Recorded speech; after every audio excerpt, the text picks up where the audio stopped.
అంటారు. మరి ప్రపంచంలో ఏ మతమైనా సరే అసలు ప్రకృతిని కనీసం గౌరవించదగిన వస్తువుగా చూస్తుందా? లేదు. మీరు చాలా మందికి ఒక కంఫర్టబుల్ లైఫ్ అలవాటు అయిపోయిందండి. అదేంటంటే అన్ని మతాలు సమానమే అనే ఒక అబద్ధంలో బ్రతకడం అలవాటు అయిపోయింది. మీరు ఇన్ ద సెన్స్ సమాజంలో, ప్రస్తుత సమాజంలో చాలా మందికి. కానీ అందరూ అర్థం చేసుకోవాల్సింది ఒకటేనండి, అన్ని మతాలు ఎప్పుడూ సమానం కావు. అందులో నేను నాలాంటి వాడుకున్న బాగా ఉన్న స్పష్టత ఏంటంటే, నా తండ్రి ఎవడో నాకు తెలుసు, నేను నా తండ్రిని గౌరవిస్తా, పక్కింటి తండ్రిని కూడా గౌరవిస్తా. కానీ నా తండ్రి స్థానం మాత్రం ఎప్పుడు ఎవరికి ఉన్న నా తండ్రే నాకు, నా ధర్మమే నాకు లేదు. నా ధర్మాన్ని మాత్రమే గౌరవిస్తా, నా ధర్మాన్ని మాత్రమే నేను ఆచరిస్తాను. నా ధర్మాన్ని ఎవరైనా గౌరవిస్తే తిరిగి వారికి నేను అంతే గౌరవిస్తా. కానీ నా ధర్మాన్ని ఎవరైనా ప్రశ్నించినా అవమానించినా వాడికి ఎంత చేయాలో అంత చేస్తా. ఎదురు తిరగటం నా దేశం. నేను హిందువుని, మానాభిమానాలు చంపుకొని హిందువుని. ప్రతి హిందువు కూడా అలా బ్రతకాలి అన్న ఉద్దేశంతో పనిచేస్తున్నాను. కాబట్టి ఎక్కడికి వెళ్ళినా ఎవరు ఏమనుకున్నా సరే నేను నాకు అనిపించింది, నేను పాటించిందే చెప్తాను. పాటించిందే ఎందుకు చెప్తున్నాను అంటే అది నాకు రామచంద్రుడు నేర్పిందే. మీరు సనాతన ధర్మం అంటే ఏమిటి అంటే మాతృపరధారేషు పర ద్రవ్యాన్ని దోషం ఆత్మావత్ సర్వభూతాన్ని యేషధర్మ సనాతన అని చెప్తారు. అంటే పరస్త్రీని తల్లిగా గౌరవించడం, పక్కవాడి సొమ్ముని మట్టిగా పరిగణించడం, ప్రతి జీవులను నవలాంటి ఆత్మ ఉందని భావించడం. ఈ భావన రామచంద్రుడు చెప్పలేదు, మనకి చేసి చూపించాడు. అటువంటి జై శ్రీరామ్ నినాదం కలిగే నేను ఆచరించేదే చెప్తాను. అందుకే చెప్తున్న ప్రతి హిందువు కూడా మన ధర్మం యొక్క గొప్పతనం తెలుసుకుని మన ధర్మాన్ని అంతే సగౌరవంగా పాటించాలని కోరుకుంటూ ఇట్లాంటి మాటలు చెప్తున్నాను తప్ప నా దగ్గర ఎటువంటి డొక్క తిరుగుడు వేషాలు ఉండవు. కాకపోతే చాలా మందికి ఏంటంటే ఈ మధ్య ఒక పెద్ద ఫ్యాషన్ అయిపోయింది. ఏంటంటే హిందూ ధర్మం గురించి అంటే అన్ని మతాలు సమానమే కదండి, అందరి దేవుళ్ళు ఒకటే కదండి అని చెప్పేసి చెప్తారు. ఎస్, మనం మాత్రమే అందరి దేవుళ్ళు ఒకటే అని చెప్తాం. ఎందుకంటే మనకు ఆ లైఫ్ చాలా కంఫర్టబుల్గా ఉంది కాబట్టి. కానీ మిగిలిన మతాలన్నీ ఏం చెప్తున్నా తెలుసండి, అన్ని మతాల వాళ్ళకి దేవుడు ఒక్కడే, వాడు మావాడే అని చెప్తున్నారు. ఎంత తేడా ఉందో చూడండి. ఈ రోజున మొదలు పెట్టంగానే మనం దేశభక్తితో మొదలు పెట్టాము అంటే కారణం ఏంటి? ఈరోజు భగవంతుడే మనల్ని సృష్టించాడు, మిగతా మతాల వాళ్ళని కూడా భగవంతుడే సృష్టించాడు. కానీ వాళ్ళు ఏం చెప్తారంటే సృష్టిని కాదండి, సృష్టికర్తని ఆరాధించండి అని చెప్పేసి చెప్తా ఉంటారు. మామూలుగా అయితే ఏంటంటే వేరే వేదికలు అయితే కనుక నేను ఆ మతాల పేర్లు కూడా చెప్పి మాట్లాడతాను. కాకపోతే ఇక్కడ ఉన్న వాళ్ళందరూ కూడా చాలా ఆధ్యాత్మిక భావజాలంతో ఉన్నారు కాబట్టి మీ ఆధ్యాత్మిక మానసిక చింతనని పాడు చేయడం ఇష్టం లేక మతాల పేర్లు చెప్పట్లేదు. లేదంటే మతాల పేర్లే కాదు, మత గ్రంథాల నుంచి టాపిక్స్ కూడా కలిపి చెప్పేవాళ్ళు. ఓకే, సో మిగతా వాళ్ళందరూ ఏమంటారంటే సృష్టిని కాదు సృష్టికర్తని ఆరాధించండి అని చెప్పేసి అంటారు. కానీ అన్ని మతాలు ఒప్పుకునే ఒక్క విశేషం ఏంటంటే భగవంతుడు అనేవాడు నిరాకారుడు అని చెప్పేసి చెప్తారు. మరి నిరాకారుడైన భగవంతుడికి కృతజ్ఞతలు చెప్పడం అంటే ఇన్ని ఇచ్చిన భగవంతుడిని ఇవన్నీ మనం వాడుకుంటూ భగవంతుడికి కృతజ్ఞతలు చెప్పేటప్పుడు మాత్రం గాలిలో చూసుకుంటూ ఇచ్చినందుకు థ్యాంక్స్ అని చెప్పేసి ఒకసారి ఇచ్చేస్తే సరిపోతుందా? చాలు. మన సనాతన ధర్మం మాత్రమే ఒక అడుగు ముందుకేసి చెప్తుంది. నిరాకారత్వం అంటే భగవంతుడికి ఆకారం లేదని కాదండి, భగవంతుడు కాని ఆకారం ఈ సృష్టిలో ఎక్కడా లేదు. ప్రతిదీ భగవంతుడే. అందుకే భగవద్గీతలో కూడా చూడండి, మీకు ఒక అధ్యాయం ఉంటుంది, విశ్వరూప సందర్శన యోగము. అంటే విశ్వరూప సందర్శన యోగం అనగానే అర్జునుడికి 10 తలకాయలు లేకపోతే 20 చేతులతో కృష్ణుడు దర్శనమిచ్చాడని కాదు. ఈ విశ్వమంతా నిండి ఉన్నది ఆయన రూపమే అని చెప్పేసి అర్జునుడికి అర్థమైన క్షణం అది. అంత గొప్ప సనాతన ధర్మం తత్వాన్ని మనం విడిచిపెట్టేసి వాళ్ళు ఎవడో చెప్తా ఉంటే వచ్చేసి సృష్టిని కాదు సృష్టికర్తని ఆరాధించండి అంటే అవునా, నిజమా, మనం తప్పు చేస్తున్నామా అని మనమే డిఫెన్స్ లోకి వెళ్ళి మనమే మన ధర్మాన్ని తక్కువ చేసుకునేంత దౌర్భాగ్యపు స్థితిలోకి వెళ్ళిపోతున్నాం. ఆ స్థితి నుంచి హిందువులందరూ బయటకు రావాలి. ఎవరైనా అడిగితే చెప్పు తెగేలాగా ఒకటే సమాధానం చెప్పాలి. అది ఎదరా నేను సృష్టిని ఎదరా సృష్టికర్తని సృష్టిని కలిపి ఆరాధిస్తున్నాము. ఈ సృష్టి అంతటిలో కూడా ఆ సృష్టికర్తని, ఆ ఏకైక సృష్టికర్తని మేము చూస్తున్నాము అని మనం గర్వంగా చెప్తే రోజు రావాలని ప్రతి హిందువుకి కూడా మా కంఠశోషం వచ్చిన మా ఆత్మభాషని వినిపిస్తూనే ఉన్నాను. ఇప్పుడు చెప్పండి, హిందువులది మూఢనమ్మకమా? మిగతా వాళ్ళందరూ ఉద్ధరించేస్తున్నారా? భగవంతుడంటే ఇది అని ఒక అర్థం కూడా చెప్పుకోలేని దౌర్భాగ్యపు మతాలు ఈ రోజు మన దగ్గరకు వచ్చి సనాతన ధర్మాన్ని గుర్తొచ్చి అంటారు సరే పిల్లని ఇక్కడ వచ్చిందని ఆ టైప్లో మన దగ్గరకు వచ్చి మీ మతంలో అంతా మూఢత్వమా అని చెప్పేసి అంటారు. మన వాళ్ళు కూడా మరీ విచిత్రం. ప్రపంచంలో ఏ దేశానికైనా వెళ్ళిపోయి వాళ్ళ దగ్గర అనేటప్పటికీ బాబు నీ దేశం గొప్పది, నీ మతం గొప్పది అంటే అవునండి అని కారణం వేసుకుంటారు. దానిలో ఏ గొప్పదనం లేకపోయినా సరే. కానీ కొన్ని లక్షల సంవత్సరాల నుంచి, ఇంకా చెప్పాలంటే మన నమ్మకాల ప్రకారం అయితే కోట్ల సంవత్సరాల నుంచి ఈ వైభవంగా వెలువడుతున్న సనాతన ధర్మం గురించి ఎవడన్నా వచ్చి చెప్తే నీ ధర్మం గొప్పదని చెప్పేసి, అంటే పాశ్చాత్యులు పక్క దేశాల వాళ్ళందరూ వచ్చి చెప్తున్నారు. అని మనం ఏం చెప్తామంటే అంటే లేదండి మా ధర్మంలో ఈ కులగ జనం ఉందండి, అంటే లేదండి మా పూర్వీకులు అట్లా చేశారండి ఇట్లా చేశారండి అని చెప్పేసి మనకు మనమే ఆత్మన్యూనతా భావంతో, మనకి మనమే సంకుచిత భావజాలంతో మనల్ని మనమే తక్కువ చేసుకుంటాం. మనమే తక్కువ చేసుకుంటుంటే మిగతా వాళ్ళు ఖాళీగా ఉంటారా? ఉంటారు కదా. ఒక గాడి ఎవడో ఉంటాడు ఇక్కడ పాత బస్తీలో వాడు అంటారు మనం జై శ్రీరామ్ అని చెప్పి రాముడిని అంత గొప్పగా పంచుకుంటే ఈ రాముడిని వాళ్ళ తల్లి ఎక్కడెక్కడ తిరిగి కనిందో అని చెప్పేసి అంటారు. అప్పుడు మన రియాక్షన్ ఏంటి తెలుసండి? వాడి పాపను ఆడిపోతాడండి. ఇంకొక పంది టీవీకి ఎక్కేసి రాముడు ఒక తగులుబాజీ అని చెప్పేసి అన్నాడు. మనం అప్పుడు కూడా అదే అనుకున్నాం, ఆడి పాపాన్ని ఆడిపోతాడు అని చెప్పేసి. నిన్న మొన్న ఇంకో సన్నాసంలో వచ్చి రాముడు పుట్టింది మన దశరథుడికి కాదు, రాముడు పుట్టింది ఋష్యశృంగుడికి అని చెప్పేసి ఒక కోత కూశాడు. వాడి విషయంలో కూడా ఒకటే ఆలోచన, ఆడి పాపాన్ని ఆడిపోతాడు. ఇంకొకటి ఉంటాడు సుప్రీంకోర్టులో పెద్దలా, వాడు వచ్చి ఏకంగా శ్రీకృష్ణుడి విషయంలో శ్రీకృష్ణుడి మీద యూటీజింగ్ కేసు పెట్టాలంటాడు. ఓకే, శ్రీకృష్ణుడి మీద యూటీజింగ్ కేసు పెడతాడు గాడిద నువ్వు. కానీ మరి ఇదే ఒకడున్నాడు 50 ఏళ్ళ వయసు వచ్చిన తర్వాత 6 ఏళ్ళ పసిపిల్లని పెళ్లి చేసుకుని అనుభవించాడు. మరి ఆడి మీద పోక్సో కేసు పెట్టచ్చు దమ్ము నీకుందా? అలా మాట్లాడే సత్తా ఎవరికన్నా కనీసం ఎవరికి లేదు. లోకల్గా ఉన్న కాకులు పొరుస్తారని ఏమీ చేయకుండా ఉంటున్నారు కదా అని ప్రతి వాడు హిందువులను విమర్శించేవాడే, హిందూ దేవీ దేవతలు అవమానించేవాడు. ఎంత జరుగుతున్నా మనం మాత్రం వాడి పాపాన్ని ఆడైపోతాడని చెప్పి కూర్చుంటాం. భగవద్గీతలో మరి స్వామి ఇదే చెప్పారండి. ఎందుకంటే నన్ను ఈరోజు పిలిచినప్పుడే ధర్మాచరణ వైశిష్ట్యం గురించి చెప్పమని చెప్పారు. ధర్మాచరణ వైశిష్ట్యం గురించి చెప్పాలి అంటే ఫస్ట్ ఆఫ్ ఆల్ అసలు ధర్మం అంటే ఏంటో తెలియాలిగా మనకి. ఎందుకంటే ఈ మధ్య అందరికీ ఒక మాట అలవాటు అయిపోయింది, మీరు ఏం చేస్తుంటారంటే ధర్మరక్షణ కోసం కట్టుబడ్డామని చెప్పేసి అంటారు. సంతోషం, మాకు కూడా గుండె చాలా పులకిస్తూ ఉంటుంది ధర్మరక్షణ కోసం ఇంతమంది ముందుకు వస్తూ ఉంటే. కానీ ధర్మరక్షణ గురించి చెప్పేటప్పుడు ప్రతి వాళ్ళు మాట్లాడతారు ధర్మో రక్షతి రక్షిత. ఎస్, ధర్మాన్ని మనం రక్షిస్తే ఆ ధర్మం మనల్ని రక్షిస్తుంది. కానీ రక్షించటము కంటే ముందు మనం చేయాల్సింది రక్షించడం కంటే ముందు కాదు. అసలు రక్షించడం అంటే ఏంటో తెలియాలి అంటే వేదం చెప్పిన ఇంకో మాటను కూడా తీసుకోవాలండి మనం. సత్యం వద ధర్మం చర, ఇది కూడా పర్టికులర్ గా గమనించాలి మనం. ఎందుకంటే వేదం ఎప్పుడు కూడా అది చేయి ఇది చేయి అని చెప్పలా, ఏం చేస్తే ఎటువంటి ఫలితాలు వస్తే చెప్పింది. కానీ కొంతమంది ఈ ఎర్ర మేధావులను ఉంటారు సమాజంలో, ఆ ఎర్ర మేధావులు చెప్పే తప్పుడు వ్యాఖ్యానాల వల్ల ఈ సత్యం కదా అంటే సత్యాన్ని సందేహమని, ధర్మాచారం అంటే ధర్మాన్ని తీసుకెళ్ళి జైల్లో పడేయమని అన్నట్టు అయిపోయింది. కాదండి, సత్యం కదా అంటే సత్యం వదిష్యాన్ని, సత్యాన్ని మాట్లాడుతూ ఉండాలి మనం, సత్యవ్రతాన్ని పాటించాలి. ధర్మం చరాలంటే ధర్మంగా చరించాలి, ధర్మంగా నడుచుకోవాలి మనం. అంటే ధర్మ రక్షణ అంటే ఫస్ట్ ధర్మ ఆచరణ, ఆచరిస్తున్నప్పుడు మాత్రమే దాన్ని మనం కాపాడుకోగలుగుతాం. ధర్మం గురించి ఒక చిన్న పరిచయం చెప్తారు మన పెద్దవాళ్ళు చెప్పిన మాట. ధారణ ధర్మ నిత్యాహు ధర్మో ధారయతే ప్రజాహ అని చెప్పేసి, అంటే దేన్ని ధరించడం వల్ల ప్రజలకు రక్షణ కలుగుతుందో దాన్ని ధర్మం అని చెప్పేసి అంటారు. నిజంగా ఈరోజు ప్రతి వాళ్ళు మీ సనాతన ధర్మం గొప్పది కదా అంటే చాలా మంది ఎస్ గొప్పదండి అని చెప్పేసి అంటారు. గొప్పదని చెప్పేసి అంటే డైమండ్ నెక్లెస్ దాచినట్టు బీరువాలో దాచుకోమని కాదండి. ధర్మం అనేది ఒక ఆయుధం, 2 అంచులు కలిగిన ఆయుధం, అది కత్తి లాంటిది. అటువంటి కత్తి ఒక 5-6 పొరుగున్న కత్తి మన చేతిలో ఉంటే ఎవరైనా భయపడతాడు. కానీ ఆ కత్తి బీరువాలో దాసేవాడన్న దొంగోడు వచ్చినప్పుడు నీకు వచ్చింది తెలుసా, నా దగ్గర బీరువాలో కత్తి ఉందన్నాం అనుకోండి, దాచుకొని మర్చిపెట్టి అంటాడు. అంతే, ఆ కత్తిని ఎప్పుడైతే మనం చేతితో పట్టుకోగలుగుతామో, ఎప్పుడైతే ఆ కత్తిని తిప్పటం నేర్చుకుంటామో, దాన్ని ఇలాంటి దౌర్భాగ్యాలు వచ్చినప్పుడు తల తెగ నరకడానికి వాడతామో అప్పుడే ఆ కత్తికి ఒక విలువ, ఆ కత్తిని పట్టుకున్నడానికి విలువ. అలాగే ధర్మమైన అంతే, మా దగ్గర ధర్మం ఉంది అది గొప్పదని మనం చెప్పదలుచుకుంటే ఏమి కాదండి. ఆ ధర్మాన్ని మనం ఆచరించాలి, మనం ఆచరిస్తున్న ధర్మం యొక్క వైభవాన్ని గొప్పతనాన్ని ఇంకో 10 మందికి చెప్పాలి. అలా చెప్పాలనుకుంటున్నాం కాబట్టి దేశంలో ఎవరెవరు ఎక్కడికి వచ్చినా అక్కడ దాకా వెళ్తున్నాము, చెప్తున్నాము, వస్తున్నాము. దీనివల్ల మాకు పైసా ప్రయోజనం లేదు. మేము కూడా మిగతా వాళ్ళందరిలాగా వ్యాపారాల కోసం ఉద్యోగాల కోసం అని చెప్పేసి సమయాన్ని కేటాయించుకుని బతకొచ్చు. కానీ అలా బ్రతకటం వల్ల నాకే ప్రయోజనం కనపడలేదు. ఎందుకంటే అందరూ నాది నేను అనే భావనలో ఉంటే 700 శ్లోకాల భగవద్గీత ఎందుకు పనికిరాదు. నిజంగా చెప్తున్నాండి, భగవద్గీత ఆశాంతం స్వామి చెప్పింది ఒకే ఉద్దేశంతో.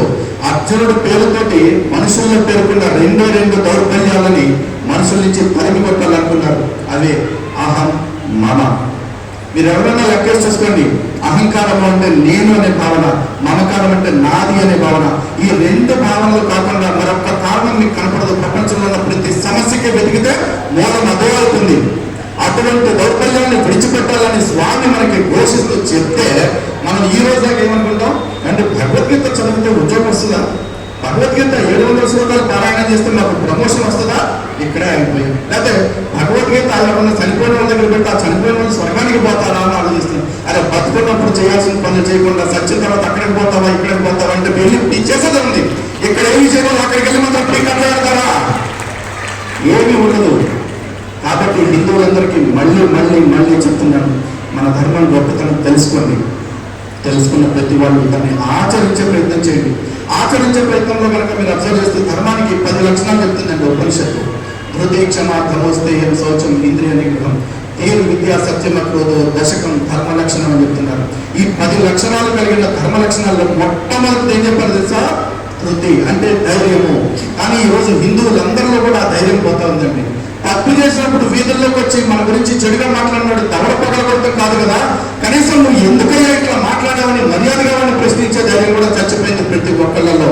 హిందువులందరికీ చెప్తున్నా, దయచేసి మన ధర్మం గురించి ఎవడైనా కారు కూతలు కూస్తే, మన దైవాల గురించి ఎవడైనా తప్పుడు కూతలు కూస్తే వాడిని ప్రశ్నించండి. ప్రశ్నించడం వల్ల పోయేది ఏమీ లేదండి, ఎవరు ఈ బానిస జీవితం తప్ప. ఎందుకంటే బానిసత్వం పోగొట్టుకోవటమే మనకి గొప్ప లక్షణం అని చెప్పేసి మన పురాణాలు కూడా చెప్తా ఉన్నాయి. వీళ్ళు చాలా మందికి పౌరాణిక కథలు కూడా గుర్తుండే ఉంటాయి కాబట్టి చెప్తున్నాను. గరుత్మంతుడి స్టోరీ ఎంతమందికి తెలుసు? దయచేసి ఒక్కసారి చేతులు ఎత్తండి అన్న, సిగ్గుపడద్దు. తెలుసని చెప్పడానికి చేయత్తున్నది ఇక్కడ అందరూ ఉంది హిందువులే, ఎవరు మీ మీద కేసులు కట్టడం దాడులు చేయదు. ఎంతమందికి గరుత్మంతుడి కథ తెలుసు? ఓకే, తెలిసిన వాళ్ళు కొంతమంది మొహాట పడేస్తలేదు, మరి కారణం ఏంటో తెలియదు కానీ ఓకే. నిజానికి గరుత్మంతుడికి తన తల్లితో పాటు పినతల్లి కూడా ఉంది. తన తల్లి వినత, పినతల్లి కద్రువ. కొన్నాళ్ళ తర్వాత కద్రువకి వినతకి జరిగిన ఒక సంఘటన కారణంగా కద్రువ వినతని బానిసగా చేసుకుంది. అయితే ఆ బానిసత్వం నుంచి తన తల్లిని విడిపించాలంటే ఏం చేయాలి అని చెప్పేసి గరుత్మంతుడు అడిగితే ఆ కద్రువ ఒక కండిషన్ పెట్టింది. స్వర్గలోకం దేవలోకంలో ఇంద్రుడి దగ్గర అమృత కలశం ఉంది, ఆ కలశాన్ని నాకు తెచ్చిస్తే నీ తల్లిని బానిసత్వం నుంచి విడిచిపెడతానంటే గరుత్మంతుడు ఎన్నో ప్రయాసాలకు వచ్చి దేవలోకానికి వెళ్ళి దేవతలందరినీ జయించి ఆ తర్వాత ఇంద్రుడిని ఒప్పించి ఆ కలశం తీసుకొచ్చి తన పునతల్ని చేతిలో పెట్టి తన తల్లిని దాస్య విముక్తి చేశాడు. ఈ కథ చూసి చాలా మంది ఏమనుకుంటారంటే నాస్తిక మేధావులు, లేకపోతే అతిగా సైన్స్ కే పుట్టాం, సైన్స్ నే తింటున్నాం, సైన్స్ నే వెళ్తున్నాం అని చెప్పి మేధావులు కొంతమంది ఉంటారు. వాళ్ళు ఏమంటారంటే ఎక్కడైనా పక్షులు జంతువులు మాట్లాడతాయా, అసలు అక్కడ పక్షి ఉంటే మాత్రం దేవలోకానికి వెళ్ళి దేవతల్ని గెలిచేంత బలం ఉంటుందా అని చెప్పి అంటారు. మరి పనికి మానవులారా, మీకు ఆ లాజిక్లన్నీ పక్కన పెట్టండి.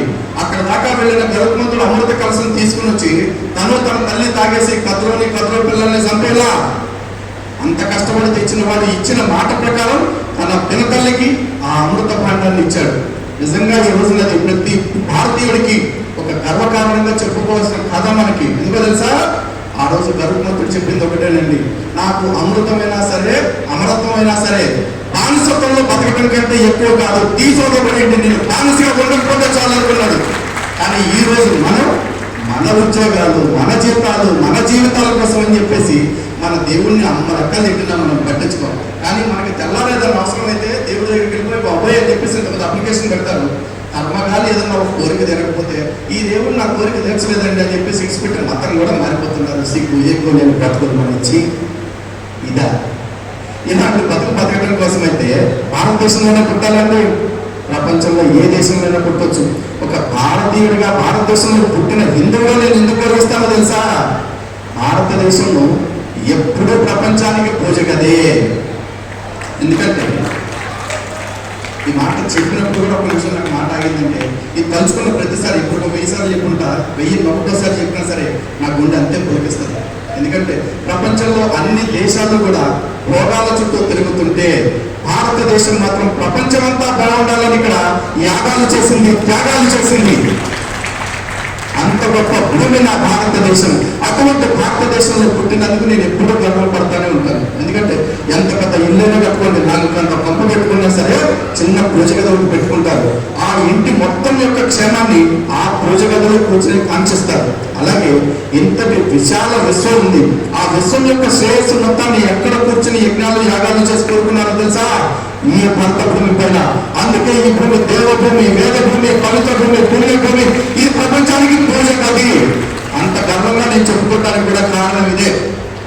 నిజానికి ఇట్లాంటి వేదికల మీద ఎక్కినప్పుడు నాకు కూడా చాలాసార్లు అనిపిస్తుంది, మనం కూడా సరదాగా చెలపుతులు ఇస్తూ అందరినీ నవ్విస్తూ కాసేపు కబుర్లు చెప్తాము, వాళ్ళు కూడా మంచి ఎంజాయ్ చేస్తారని అనిపిస్తూ ఉంటుంది. కానీ ఏం చేస్తాం? పొద్దున్న లేచింది మొదలు గేట్లు చూసిన హిందువులకి సమస్యలు మాత్రమే ఉన్నాయి. ఎలాంటి సమస్యలు తెలుసా? నేను అందరూ మన వాళ్ళే, అందరూ మంచి వాళ్ళే అని వచ్చింటే ఒక పక్క నుంచి ఒకటి సిలివేసుకుని వస్తాడు. మా దేవుడు తోపు తెలుసా అంటాడు. నా దేవుడి కాలు కోటు మీద ఉన్న దుమ్ము కూడా పనికిరావడాన్ని తీసుకొచ్చి నా దేవుడు తోపు అని చెప్తుంటే నేను మా వాళ్ళందరూ ఏమంటున్నారు తెలుసా? అవునండి అని చెప్పేసి కూర్చుంటున్నారు. కూర్చోవటం కాదు, ఎవరైనా కర్మగాలి ఆ మతంలోకి పోతే ఆడికంటే ముందు ఈడే అంటారు, వాళ్ళు మన ప్రసాదం తినరండి, వాళ్ళు దేవుణ్ణి నమ్ముకున్నారండి ఏం మొదలెడతారు. ఆడు దేవుణ్ణి నమ్ముకుంటే నువ్వు దెయ్యాన్ని నమ్ముకున్నావా? సిగ్గు లేదా నువ్వు మాట్లాడేవాడి మాటలకి అని ప్రతి హిందువుని అడగాలనుకుంటుంది. కానీ అడిగితే మళ్ళీ అక్కడ మనోభావాలు ఎట్లా కలిసిపోతాయి. మన వాళ్ళ మనోభావాలను గౌరవించడం కోసం అని చెప్పేసి అబద్ధాలు చెప్పుకోవటం మా బతుకు కూడా అయిపోతుంది. చివరికి నిజాలుగా దాగటం ఇంకో బతుకు అయిపోతుంది. ఇంకోటి మనం ఏం చేస్తామంటే, మా వాళ్ళకి ముస్లిం ఫ్రెండ్స్ ఉన్నారంటే కాలు రగరేసుకుని చెప్పుకుంటే పెద్ద స్టేటస్ అయిపోయింది. కానీ తెల్లారి వాడు వచ్చి లవ్ జిహాద్ పేరుతోటి హిందూ ఆడపిల్లల్ని ప్రేమించి బలవంతంగా పెళ్లిళ్ళు చేసుకుని మతం మారుస్తున్నాడు, లేదా మతం మార్చి పెళ్లిళ్ళు చేసుకుంటున్నాడు. కానీ మనం మాత్రం హిందూ ముస్లిం భాయి భాయి అంటారు.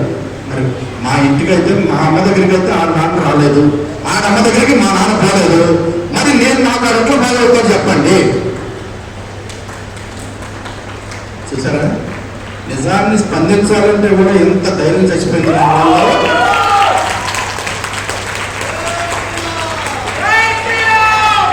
ఇక్కడ మొత్తం మనం అందరం హిందువులే ఉన్నాం. ఏ మతానికి సంబంధించిన వాళ్ళు ఉన్నా పీకేది ఏమి లేదనుకోండి, అది వేరే విషయం. దానికి తెగించేసి మేము కూర్చున్నాం. అందరూ మనమే ఉన్న చోట కూడా మన వాళ్ళకి సంబంధించిన వాస్తవాలు చెప్తుంటే చప్పట్లు పడటానికి చేతులు రావట్లేదంటే ఎలాంటి బాధాకరమైన సిచ్యువేషన్ మీరు ఆలోచించారు.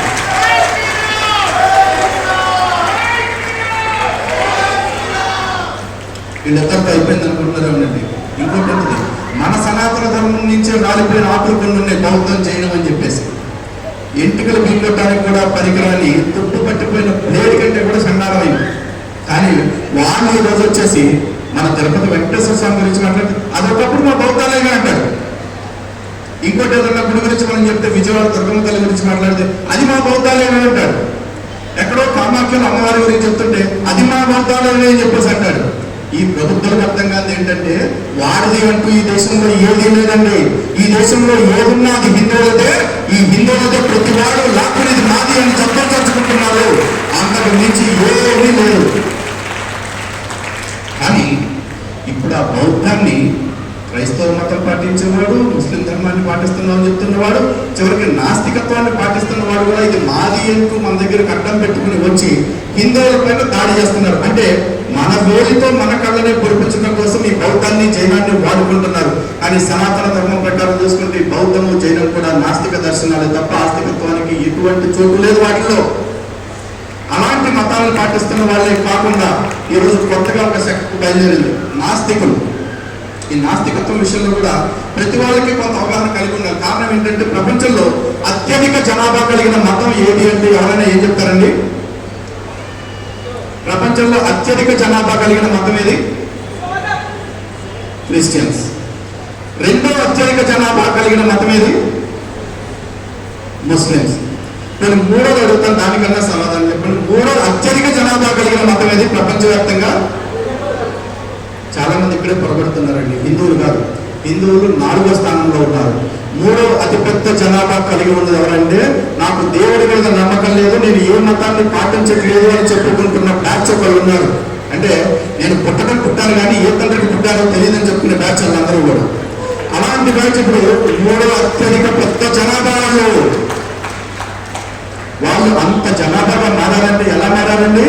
క్రైస్తవ్యానికి, ఇస్లాంకి ఏమాత్రం తీసిపోకుండా వీళ్ళు కూడా మత మార్పులు చేసుకుంటూ వస్తున్నారు. నాస్తికత్వాన్ని ఒక మతంగా గుర్తిస్తే ఈరోజు 3వ అతిపెద్ద మతం నాస్తికత్వం. ఆ 3వ అతిపెద్ద మతం రెండో స్థానానికి, 2 నుంచి 1వ స్థానానికి ఎగబాకటం కోసం విష ప్రయత్నాలన్నీ చేస్తా ఉంది. ఆ విష ప్రయత్నాలకు వేదికగా భారతదేశాన్ని మార్చుకుంది. కారణం ఏంటంటే, ఎటువంటి దేశానికైనా ఎటువంటి వ్యాపారానికైనా భారతదేశం అతి పెద్ద మార్కెట్. 140 కోట్ల జనాభా. మనల్ని మార్చారంటే 30 ప్రపంచాన్ని మార్చినట్లే. కాబట్టి భారతదేశాన్ని నాశనం చేయడానికి నాస్తికవాదం బయలుదేరింది. అందుకే ఇలాంటి వాళ్ళందరూ కలిసి భారతదేశంలో విష బీజాలు నాటుతూ ఉన్నారు.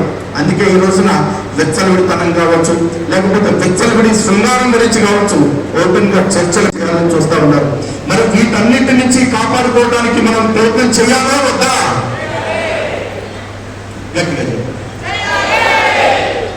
ఇది చైతన్యం అండి. ఈ చైతన్యం కోసమే మేము ఎంత గుర్తించుకునేది. లేకపోతే ఇదే మాటలు యూట్యూబ్లో కూర్చొని అలా చెప్పేసేసి పాల్గొన్న తర్వాత యూట్యూబ్లో యాడ్ చేసేసుకుంటే అయిపోతుంది కాదు. మేము వాస్తవాలు మాట్లాడుతున్నాం.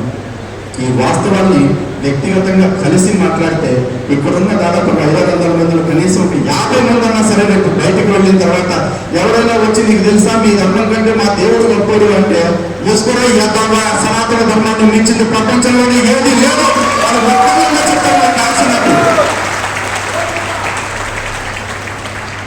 ఆ ఆశతోనే ఇక్కడ దాకా వస్తున్నాం, ఇలాంటి పనులన్నీ చేస్తున్నాం. భగవద్గీతలో స్వామి ఒక మాట చెప్తారు, అతచేతుమిదం ధర్మం సంగ్రామం న కరిష్యతి తత స్వధర్మం కీర్తించ హిత్వా పాపమవాప్యసే. దాని అర్థం ఎంతమందికి తెలుసో నాకు తెలియదు. స్వామి అది నాకు పర్సనల్గా చెప్పినట్టు అనుకుంటే, నిజంగా అర్జునుడికి చెప్పటమే ఉద్దేశం అయితే స్వామి అర్జునుడిని ఎప్పుడొకప్పుడు కూర్చోబెట్టి పని పట్టలేదు కూర్చో కాసేపు కబుర్లు చెప్తాను భగవద్గీత చెప్పేసేవాడు. అలా చెప్పలేదండి. సంగ్రామంలోకి వెళ్ళిన తర్వాతే చెప్పారు. ఆ సంగ్రామంలోనే ఎందుకు చెప్పారు తెలుసా? అర్జునుడిని మోటివేట్ చేయడం మాత్రమే లక్ష్యం కాదు. అప్పటి నుంచి 37 సంవత్సరాల తర్వాత కలియుగం ప్రారంభమవుతుంది. కలియుగంలో అర్జున నువ్వు ఎప్పుడు ఒక్కడవే నాకు కలియుగంలో ప్రతి ఒక్కరు నీలాగే ఉంటాడు, అహంకార మమకారాలకి బలైపోతూ. అలాంటి ప్రతి వారికి ఉపయోగపడాలని భగవద్గీతను చెప్పారు. కాబట్టి అది నా కోసం చెప్పారు అనుకుంటున్నా. నువ్వు ఎప్పుడైతే నీ స్వధర్మాన్ని కీర్తిని పక్కన పెట్టి నీ ధర్మం కోసం నువ్వు యుద్ధం చేయడం మానేస్తావో అప్పుడు పంచమహా పాతకాలు నీకు చుట్టుకుంటాయని స్వామి చెప్పారు. అలాంటి పాటల్లో పడటానికి నేను సిద్ధంగా లేను. అందుకే నా ధర్మం కోసం నేను యుద్ధానికి సిద్ధమయ్యా. ఇది నాకు శ్రీకృష్ణ ఆజ్ఞ. శ్రీకృష్ణ పరమాత్మ నాకు ఇచ్చిన ఆజ్ఞ. దీన్ని నెరవేరుస్తాను. నేను ఎక్కువ జరుగుతాను నాకే తెలియదు. నేనే కాదు, ఈ భూమి ఎవరు కూడా ఎంతకాలం బతుకుతాడో ఎవరికీ తెలియదు. పుట్టిన ప్రతి వాడు పోతాడు. పుట్టిన ప్రతి వాడు కాదు, కనిపించే ప్రతిదీ ఒకనాడు కనిపించకుండా పోతుంది. ఈ దృశ్యం తన నశ్యం. అలా నాశనం అయిపోయే నేను ఇలాంటి వాటి కోసం భయపడుతూ కూర్చోను. నేను పుట్టినరోజునే నాకు చావు కూడా ఫిక్స్ అయిపోయింది. కానీ గుర్తుపెట్టుకోండి, పొయ్యేళ్ళకు ఖచ్చితంగా ఆఖరి నిమిషంలో నేను తలుచుకోవడానికి నాకంటూ కొన్ని మంచి పనులు నేను గుర్తు చేసుకోవడానికి నేను చేసుకుంటున్నా. అది నా ధర్మం కోసం చేస్తున్నా, నా స్వార్థం కోసం కాకుండా. కాబట్టి నేను దానికి గర్వపడుతూనే ఉన్నా. అలాంటి గర్వం ప్రతి భారతీయుడికి ఉండాలి, ప్రతి హిందువుకి ఉండాలని నా తాపత్రయం అండి. మీరు మిగతా మతాలు అన్నింటిలో చూడండి, ఒకటే మాట చెప్తారు, నిత్య స్వర్గము నిత్య జీవితం అని చెప్పేసి చెప్తా ఉంటారు. మన దగ్గర గుర్తుపెట్టుకుంటే సనాతన ధర్మంలో నిత్య జీవితం అంటే ఎల్లకాలం బ్రతకాలని కోరుకునే వాళ్ళు ఎవరో తెలుసండి? హిరణ్యాక్షుడు, హిరణ్యకశిపుడు, బలిచక్రవర్తి ఇట్లాంటి రాక్షస సంతతి వాళ్ళే కోరుకున్నారు తప్ప ఋషులెవరూ కూడా నిత్య జీవనం కోరుకోలే. ఋషులందరూ కూడా ఎప్పుడు అవసరమైతే అప్పుడు, ఎప్పుడు సంకల్పించుకుంటే అప్పుడు చనిపోవడానికి, శరీరాన్ని విడిచిపెట్టడానికి సిద్ధపడి కూర్చున్నారు. చాలా మందికి అమరత్వం అని చెప్పేసి అంటారు మృత్యుంజయ మంత్రం గురించి చెప్పేటప్పుడు. మృత్యుంజయ మంత్రం చదువుకుంటూ ఏమంటే చదువుకుంటే 1000 బతుకుతావా అంటారు. మృత్యుంజయ మంత్రం అనేది బ్రతకడానికి కాదండి, సావు భయం లేకుండా బ్రతకడానికి. మంత్రం యొక్క పరమాత్మను తెలుసుకుని బ్రతకండి ఎవరైనా కూడా. పొదువారు బంధనాత్ మృత్యోర్ముక్షీయం అమృత అంటే ఈ శరీరంలోని ఆత్మ ఏ విధంగా అయితే పండిన దోస పండు చెట్టు నుంచి తీగ నుంచి విడిపోతుందో అనాయాసంగా, అలాగే నా దేహం నుండి ఆత్మ కూడా విడిపోవాలని మనం కోరుకుంటాం. అంటే చావుకి సిద్ధపడటమే జీవితం యొక్క పరమోన్నత లక్ష్యం. అకాల మృత్యు పొందమని కాదు, అన్ని అనుభవించిన తర్వాత ఆ చావుకి సిద్ధపడుతూ ఉండాలి మనం. అందుకే మన పెద్దవాళ్ళు కూడా చెప్తారు, గుడికి వెళ్ళినప్పుడు అనాయాసైన మరణం వినా దైన్యన జీవితం దేహం తీర్థం సాన్నిధ్యం దేహిమే పరమేశ్వరం అని చెప్పేసి. మరి పరమేశ్వరుని అనాయాసం మనం ఎందుకు కోరుకుంటున్నాం? ఎందుకంటే మన జీవిత పర్యంతం మనం ఏవేవైతే అనుభవించాల్సిందో ధర్మార్థ కామమోక్షాలతో వాటిని అనుభవిస్తూ జీవితం అంతా గడిపి జీవితం ప్రశాంతంగా ముగిసిపోయేటప్పుడు అరే నా జీవితంలో నాకు ఏ లోపం లేదు, ఏ లోపం లేదు అనుకునేలాగా చనిపోమని చెప్పారు. కానీ మన వాళ్ళు ఏం చేస్తూ ఉన్నారంటే, ఏమండి నాకు రోగం వచ్చిందండి, ప్రార్థన చేస్తే పాస్టర్గా ప్రార్థన చేశాడు, తగ్గిపోయింది కాబట్టి మతం మారానంటారు. అరే రూపాయి ఎనసింతో పోయే తలనొప్పికి 2 రూపాయలు పారాసెటమాల్తో పోయే జనానికి కూడా మతం మారుతున్న దౌర్భాగ్యం తయారైపోతున్నారు ఈ దేశంలో. ఈ నాశనాగా పెట్టుకుని దోవకొట్టు దద్దులు వస్తే కూడా నయం చేస్తామని మతం మారుస్తున్న పాస్టర్లు వచ్చేసారండి.